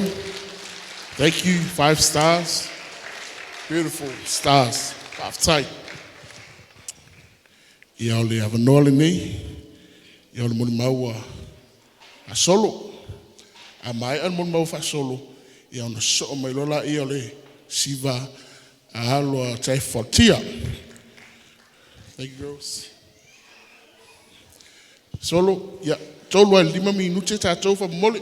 A mai ale siva a ia so mai ale siva a alo fanaua. Alo taifatia fa mole. A mai an moni mau. Hallelujah. Praise God. Ole aso nei na whai e ova. Sato te oli ma fia ai. Amen. Moli atu. Fatalo fatu isunga. Fafia ngainga maloto falitua. Ai mes foi fatalo fatu ili mamalu tato awala aulia. Aptoa la fatalo fa isotina. Afionga ya fia TAUILIILI.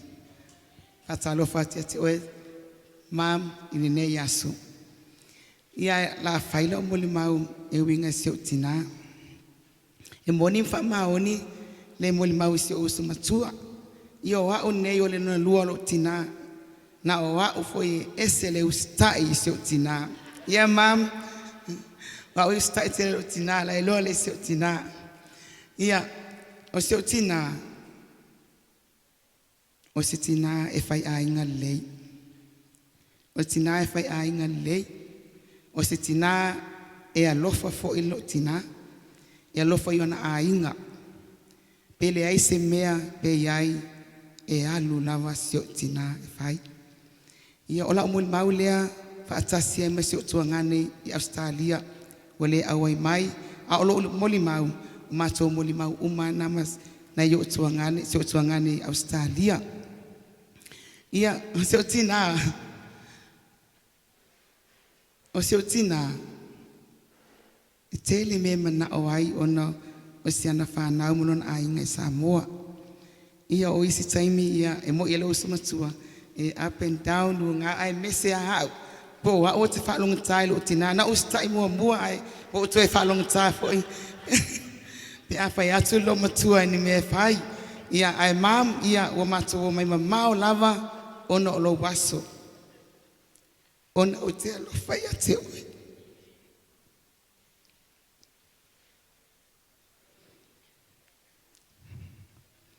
O nei mea uma o le atua na whaia. E le o mātou o le atua. So, tala i Si'otina no o whalonga wa mai. Na o whai atu i le atua. Le atua. O tu e whia ai tasi i Si'otina. E muni whama oni na tatalo lea. O te whia ai tasi i Si'otina. So praise God. Wa yailan fa malolonga seutina. Sa taufia uma mea uma sauni ai. Ona o matoiloa wa maiseutina. But thank God. Taile tua. Pena le tolu vai aso. Mile tu iso uso. Ia o leo fa taunu winai. O le aso ne nei. O maa fua na mato fa atasi maam. Ona o lo aso soifua. O te fa aftai foi. Ilo wa inga uma lava i New Zealand.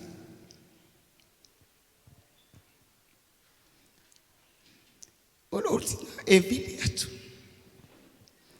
Ele aise tas ele alofa i se tina. Oh aunties. Oh cousin. Niece and nephew. Ole tala nei loma tua ele. So se mea se faia teia. E vili atu se tina mfatala atu. E tolo pulo mo fabiatu. Fafitai to one love money so tina.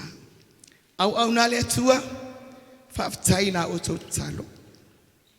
Fafitai lo oto talo, woman we I so tina. Ole nei tina, e fenga tayo no winga. The me mana oai, Mom, you're night to see the fear. If I ta, now the tala lava, I fat out no lava. Only a lofa fam tua yati oil sotina. I all of my yellow for anger, Molly my yellow for anger, Joseph. Molly my yellow for anger, a fata, Masiana fa now yati oil. O au fata ya if I molly mau. On an two or so matua, or ye lavale famous suyo mato. Inea malisunga fa fianga. Ia ai o se tina ai pro tala no se tina e ese fai ai ngalei o ame uma fai e mana o lava lo matu fai e lo fo yo na uso ai mesi o na uso na italo tina fai atu fai mai au tele mana on me secret fatu a secret ele so as fa na we fai mai a fai so as fa na tele mana on me secret. O te mana o wala aulia uma ne yo uso mo tuangane. Ia fasula ia mam. Ia pepelo ale na faisilo matua. O pepelo ale na faisilo tua le son aso fa now. Ia Ivy ia le tua. O lona lofa le aso nei. O mafu ai onta to mafu ta fa tasila le fo nei fale. E fo ia la le vi inga ile tua. Wa o ia na faia. Ele o tato a o ia na faia. O le manu malo Yesu Kristo. Ia la mo le mautele le Isau tina, ia fa manuia tele lava, sunga ia fa au mala to faritua, ai mesele mamalu val aulia ne FIAFIA, ai mawalunga le vi inga o le atua. Ona o suafo Yesu. Amen, amen.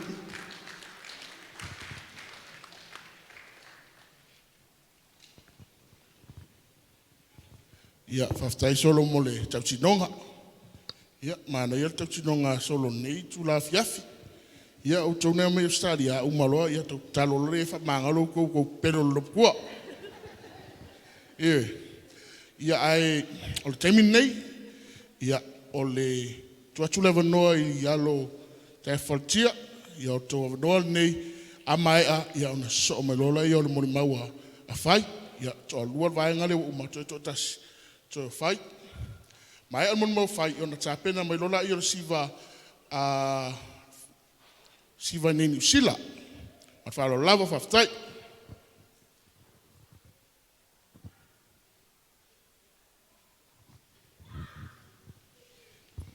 Singa fa silanga lava o le lava no tama ftanga mo tatou. Yo le foi what tala t-shirt. Help yourself, le what tala t-shirt. Ftai. Ya, fa ftai mo le hava no tuina mai le fonga le aso ia ko le pule tau samanga. Ia e te au lewa mali mingao, te tau au te tua e sori tūla tau Paia maro tau mamalu. Mana tūlea, ia le ale tue whalo ina le a whaloa, i Paia whata whao le so, au Paia Samoa, o Paia, o umona sau pāpā, o mautu fo i vai a vea, e le tue eise poto, le tue eise, se nda te tō ese pe whao popo, o Paia e tū mau, e o le whaavavau. Whaapelea, ia o le a tau mawhai atu nei a inga. Ia o te ofolofa mo whaatalo whatu. Nei vaenga le fiafi. I le sunga le whaafengainga, o leo na avea mo tātou te itai nei aso. Sa tūm tangiolo, au wana nei wha moe moe, muli atu le nganga wha aftai, le nganga wha malo, e o wholofa wha atalo whatu lau sunga, ia mese foi, le loa loa sunga i wha whengainga ma whalitua, ia ma whai ona tātou maafuta nei aso, si o tātou milo tino, ma si o tātou moli mawina, e wha moe moe le fionga ia fia. E mole atu foi wha aftai ma le wha malo, i wo ma au mea mai, ia mese le wala au, lia le nea fiafi, i mo whai ona tātou milo tino whata, si o tātou patpatia, le lofo maleanga leo le tua, le ato ai le valus futa usanga le fionga ia fia. Ia whaafiroi whaataro fo i le fionga ia taifu, le lato le ema le lato le tai, ia le au malanga masi i mai Australia, ia ono le wha moe moe ua, masi i mai whalsi ingata, ia ono le wha moe moe o tina nei, na whaapele o le ala o le tūlai le nea fiafi. Ia e fia whaise sao, e fia siva fo i toa ina, se i whaafia le aso lo matua. Tele yo aso soifua lo matu ainga, na yo antisima anko si sa fatau nu taiwa sola. Ia e paua leo le aso soifua te fia sivai. Langa e au e o tau sanga, le valus fulu, a tau lo le valus fulu. Ia e leto e o yeses, e o yeses fonga le tangata nei. Le ala leo lo fia siva le fia filei. Ia se i ave se vi inga i le atua, se i whaaftai ai, ona o lana tausinga mana, malana lofa tuno, i se o mātou tina i a FIAFIA. Wha maruru atu wa le lo taimina e ngase ai, ia ona o unga le wha mai, i wale whai on tātou whaso tai, ia e wha maruru atu a te oe tina, ia wale isi taimi tātou te whia, ase se iai, ia ona o le whainga lawa le wha mai, wha pēlea, ia, si tamo whai atu le wha naua lenga, o teine matama o le taua ana, o lisi vaenga o le mātou o siva, o teine matama o le tongo a asa. O isi teine matama o le mātou au siva. O teine mai le motu tele se la whai so se la whanga. O la taula ia. Ia la mātou tau whai e whaafifi atu. O le pesa lena mua lena ia siva ia o se talia. O le pesa le whiwhi e le mātou tina e Vivii mea umai le atua. Amen. Lea fo la mātou tau whai atu iei.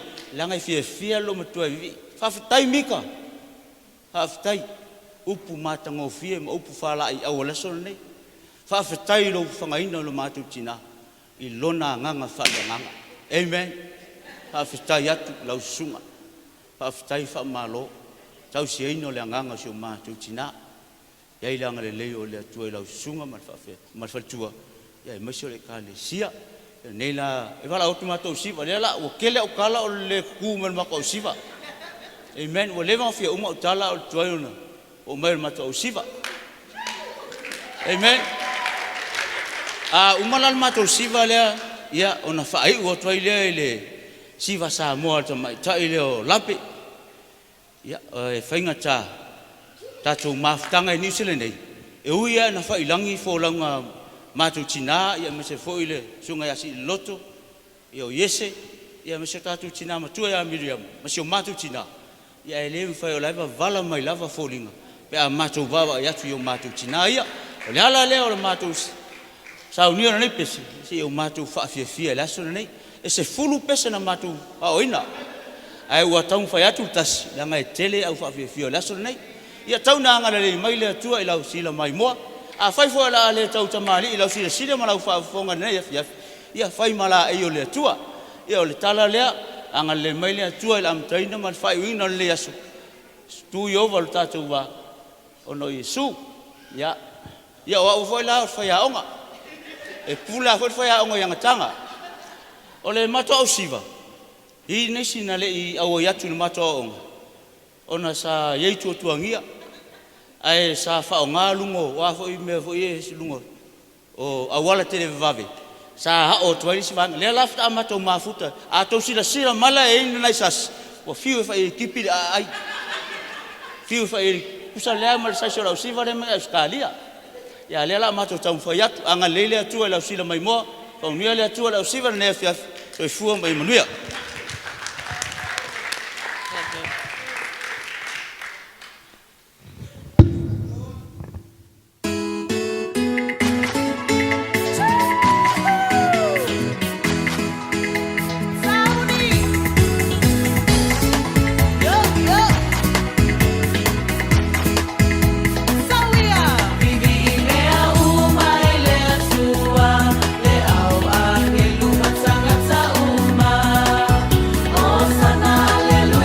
Ile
Amaro whaftai, na whionga tai fua pēr tatu itu, nai tuol tatu hainga, tai mole whawhiwhianga fo ia wale asole, se tatu tina. Ia o le taimin nei, ia la tua tulewa noi le mun mau ale, tina ia whai, a mai ale le mun mau tina ia whai, o na so o mai rola i o le sivari usil nei, ia o lea lava wa, lea wanoa lava tau maftanga, o lea whaiwa tatala tatu askulimi, tatu dessert, come and help yourself. Ia au lewa noa nei, ia wāra moni mau fo ele. Tina ia whai. Tōlua 5 minute tātou wa moni moli. Alo lewa non sai.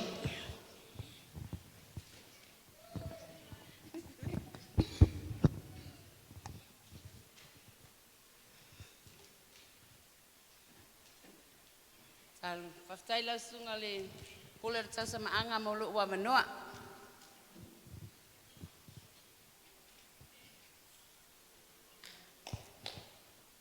Ia, whono whaapi i whaftai leu som tua. Ai, moni mau leu som tua i whanau e tua onu. E le ola vea ilo tangata. Mo lo tau sila fia. No si o tina ia FIAFIA. E uso ma tina. Ua whai langi fo lau ngā si o tina. Mana yok matua.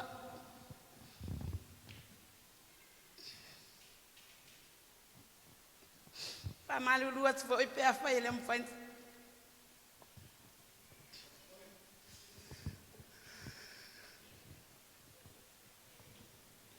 Wa wele someone mau. Ai wa utu la imalo wanga faftai. Musmusunga le atua yatia.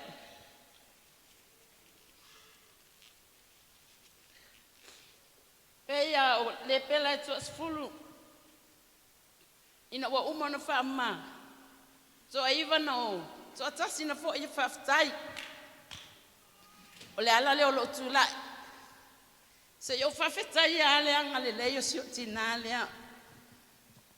A mata mai lava ina yo umatua.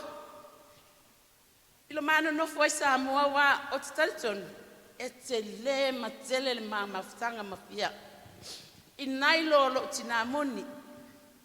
E mato te whatasi, e tasi le mato o ngā umu.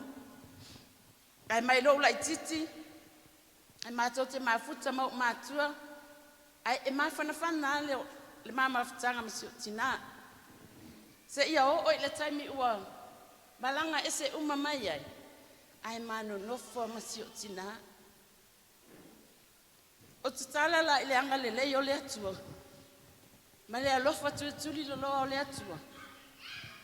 Na totoa le loto si o tina. Na ia sa'ilia ini awal. Awasa o lumana Amuia. Io e na whaingo fia mea umai pe ona. Moni mawina fo ia nisi ouso.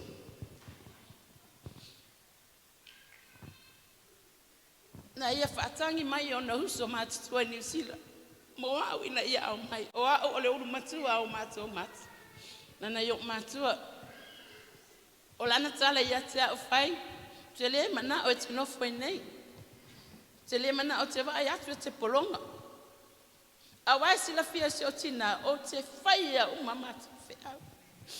O te polonga te tono le pato a inga.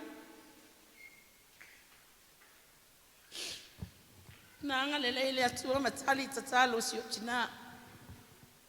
Na tu ua ai o matua moni. Maia ai o malanga mai New Zealand. Na saunia le atua le awala.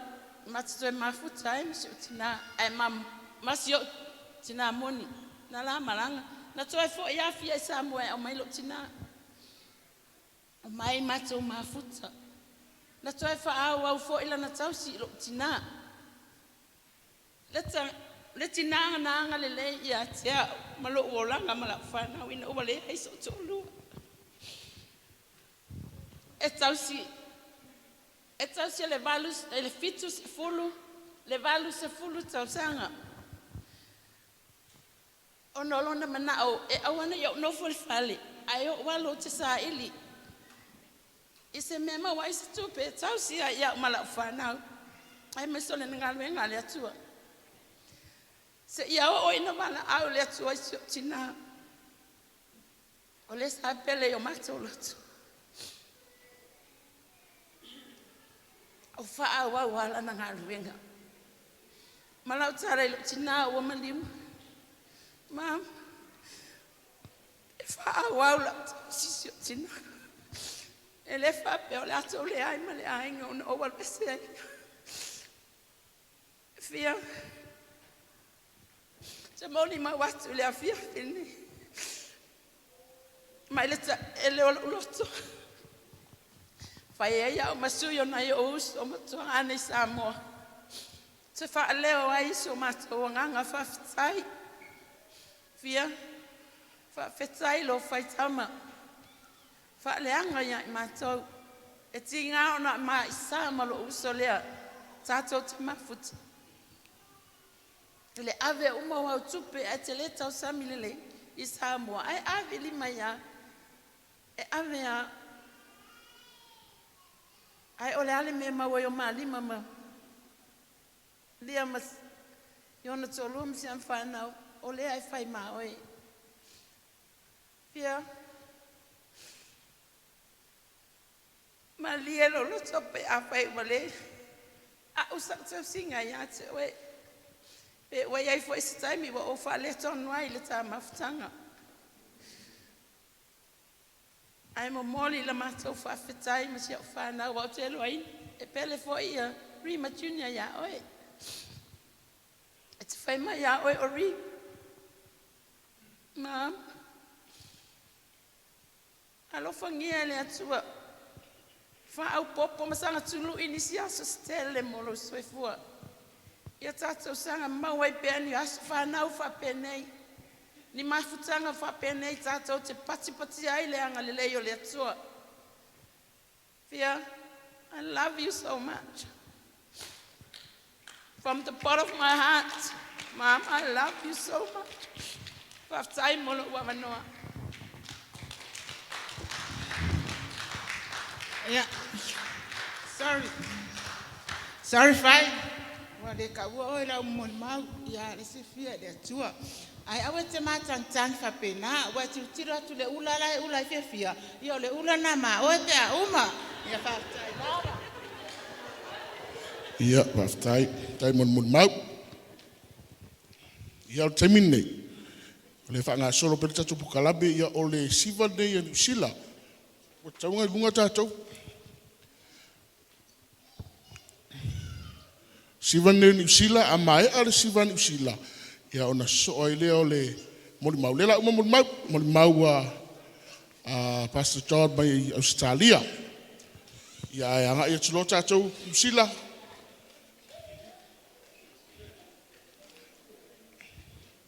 ele fa taili de taimi tangata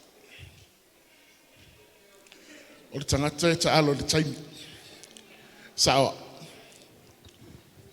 ia ai tua tulo leve nol ni ya ri ya na yona te ya awale la tu SIVE Mua sorry pa mua ia mua sorry